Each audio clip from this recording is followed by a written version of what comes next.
అదేవిధంగా కేటీఆర్ చర్చలకు సవాల్ అంటున్నాడు. సవాలు విసరడం పారిపోవడం నీ జాతిలోనే ఉంది. గంజాయి డ్రగ్స్ గురించి టెస్టులు అంటే నేను విశ్వేశ్వరరెడ్డి అమరవీరుల స్థూపం దగ్గర 6 గంటలు వెయిట్ చేసినాం, రాలేదు. అసెంబ్లీలో చర్చలు చేద్దామంటే నువ్వు నీ అయ్యా ఇద్దరు అసెంబ్లీకి రాకుండా పారిపోయినరు. మొన్నటికి మొన్న కంటోన్మెంట్లో శ్రీ గణేష్ని గెలిపిస్తే 4,000 కోట్లతో అభివృద్ధి చేసినా నేను చెప్తే సవాలు విసిరిండు. 4,000 కోట్లు ఎక్కడిచ్చారో చెప్పు, నేను రాజీనామా చేస్తాను. శ్రీ గణేష్ 5,000 కోట్ల రూపాయల జీవోలు చూపిస్తే రాజీనామా చేయకుండా పారిపోయిన కేటీఆర్ ఇవాళ మళ్ళా చర్చలతోని సవాళ్ళు విసురుతున్నారు. నీలాంటి సన్నాసులు సవాలు విసురితే మా కాంగ్రెస్ పార్టీ కార్యకర్తలు పట్టించుకోరు. ఒకవేళ నువ్వు సవాలు విసిరేది నిజమే అయితే కంటోన్మెంట్ లో శ్రీ గణేష్ తయారుగా ఉన్నాడు, అక్కడ నిధులు ఏమిచ్చిండ్రో నువ్వు వాటి జీవోలు ఇస్తాడు, నువ్వు రాజీనామాకు సిద్ధంగా అని చెప్పి ఇవాళ కేటీఆర్ కు నేను సవాలు విసురుతున్నా.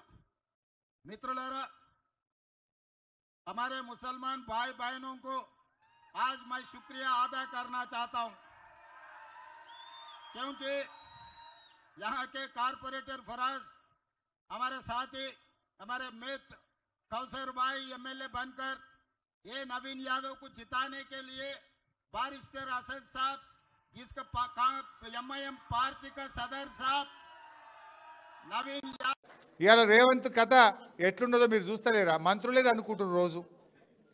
ఏ పేపర్ అన్నా చూడు, ఈనాడు పేపర్ తీస్తే లోపల కుమ్ములాట్లని రాసినాయి, ఆంధ్రజ్యోతి చూస్తే ఓ ఆర్కే కాలంలో ఫుల్ పేజీ రాసినారు. ఎట్టెట్లా దన్నుకున్నారు, ఏమేమి దన్నుకున్నారు. కొంతమంది మంత్రులు ఆడోళ్ళని ఇళ్ళకి పిలుచుకుంటున్నారు, మహిళా ఆఫీసర్లను. ఇంత దుర్మార్గంగా ఇవాళ పేపర్లు పుంఖానుపుంఖలుగా పేపర్లు రాస్తూ ఉన్నాయి. టీవీ ఛానల్ పెడితే ఈ మంత్రి ఆ మంత్రిని తిట్టుడు, ఆ మంత్రి ఈ మంత్రిని తిట్టుడు, ముఖ్యమంత్రి ఒక మంత్రి తిట్టుడు, ఆ మంత్రిని ముఖ్యమంత్రి తిట్టుడు. పాలన తక్కువ, పంచాయతీలు ఎక్కువ. పబ్లిక్ గురించి ఏమైనా ఆలోచన చేస్తున్నారా? అరే క్యాబినెట్ మీటింగ్ పెడితే యూరియా బస్తాలు దొరుకుతున్నాయా లేవా అని చూడాలి. క్యాబినెట్ మీటింగ్ కొడితే తుఫాన్ వచ్చింది, వడ్లు కొంటరా లేదా, జల్దీ వడ్లు కొనుండ్రి అని మాట్లాడాలి.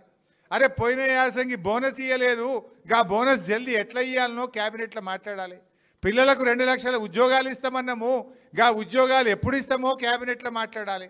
వీళ్ళు ఏం మాట్లాడుకుంటారు? తన్నుకునుడు. కొండా సురేఖ క్షమాపణ చెప్తున్నది. కొండా సురేఖ తిట్టినందుకు క్షమాపణ చెప్పుకునేటువంటి పరిస్థితి క్యాబినెట్ మీటింగ్ ఎజెండాలు. ఇలా క్యాబినెట్లో ముఖ్యమంత్రి హెచ్చరికలు, మంత్రుల నిలదీతలు, ఇవన్నీ పత్రికల్లో చూస్తే హెడ్లైన్స్, బ్యానర్ ఐటమ్స్. ఇవి నేను ఉన్నదంటే కొంతమంది మంత్రులు రేవంత్ రెడ్డి వాళ్ళ ఆంతరంగికులకు మింగుడు పట్టలేదు. నేనేమన్నా వీళ్ళు దండుపాల్యం మూట అన్న, అవునా కాదా? రేవంత్ క్యాబినెట్ దండుపాల్యం మూట అన్న, బరాబర్ అంట, మళ్ళీ అంట. మీరు తుపాకీ పెట్టింది నిజం, ఇండస్ట్రియలిస్టులు బెదిరించి పైసలు వసూలు చేసింది నిజం. ఇది కాదా? నిజం కాదా? ఎంక్వైరీ చేయి, దమ్ముంటే పెట్టు, జ్యుడిషియల్ కమిషన్ పెట్టు, సిబిఐ విచారణకి. ఇవి మాట్లాడితే శాత కాదు. వీళ్ళు ఎక్కడ పాలన మరిచిండ్రు. 4,000 పింఛన్ వచ్చిందా? మహిళలకు 2,500 వచ్చినాయా? ఆడోళ్ళకు ఫ్రీ అన్నాడు, మగోళ్ళకు డబుల్ టికెట్ కొట్టబట్టే. మరి ఏమి ఇచ్చినట్టు? భార్యకు ఫ్రీ అంటివి, మగోనికేమో డబుల్ టికెట్ కొడుతుంది. ఆడికాడికి అయిపోయా. ఇంకేమున్నది నీ ఫ్రీ కథ? ఏమున్నది? టికెట్లు పెరగలే, బస్ టికెట్లు 5 సార్లు పెంచిండు. పండుగ పేరు ఒకసారి పెంచిండు, టోల్ గేట్ పేరు మీద ఒకసారి పెంచిండు, రౌండ్ ఫిగర్ ఒకసారి పెంచిండు, డీజిల్ ధర పెరిగిందని ఒకసారి పెంచిండు. అడ్డగోలుగా 2 ఏళ్లలో 5 సార్లు బస్ ఛార్జీలు పెంచిండు. సీసాల ధర కూడా పెంచిండు కదా, పెంచిండా లేదా? బీర్ సీసా పెరిగింది, విస్కీ సీసా పెరిగింది. బస్సు టికెట్లు పెంచుతీవి, మద్యం ధరలు పెంచుతీవి, ఆర్టీఏ ఛార్జీలు.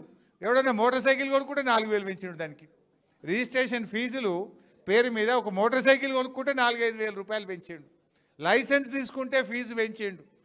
గా విత్తనాలు, జనుము జీలుగు విత్తనాలు కొంటే దాని ధర కూడా పెంచిండా లేదా?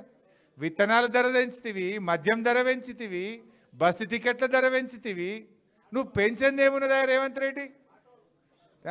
పేద ప్రజలను ధరలు పెంచుడు, కమిషన్లు దంచుడు, ఇంతకు మించి ఏమైనా చేసిండా? గరీబోళ్ళకేమో ధరలు పెంచిండు, కమిషన్లు ఏమో దంచుతుండు, ఢిల్లీకేమో కడుతుండు. ఇదేనా రేవంత్ పాలన? ప్రజా పాలన అంటే ఇదేనా? అందుకే నేను రేవంత్ రెడ్డికి మొన్న పేరు పెట్టినా, నువ్వు చీఫ్ మినిస్టర్ కాదు, కటింగ్ మాస్టర్. కేసీఆర్ పథకాలకు కటింగ్ పెట్టినావు. ఏది చేపల పథకము, దళిత బంధు పథకము, గొర్రెల పథకము, KCR kit, nutrition kit, Bathukamma చీరలు, ఇదేంది రంజాన్ కిట్టు, క్రిస్టమస్ కిట్టు అన్ని కటింగ్ పెట్టినావు. ఇక కాకపోతే జేబుల కత్తెర పెట్టుకొని తిరుగుతుండే. ఇక కేసీఆర్ గారు మెడికల్ కాలేజ్ కట్టిండు అనుకో, నిర్మల్ రావాలని ఇబ్బందిగా తిరగాలి. యాడన్నా హైదరాబాద్లో పెద్ద పెద్ద ఫ్లైఓవర్లు మన కేసీఆర్ కడితే పోవాలని ఇబ్బందిగా తిరగాలి. యాడైనా కనబడతా చూసుడు ఇబ్బందిగా తిరిచుడు. ఈయన వచ్చినాక 2 ఏళ్ళలో కట్టింది ఒకటి ఉన్నది, ఒక్కటి కూడా కట్టింది లేదు. ప్రజలకు మేలు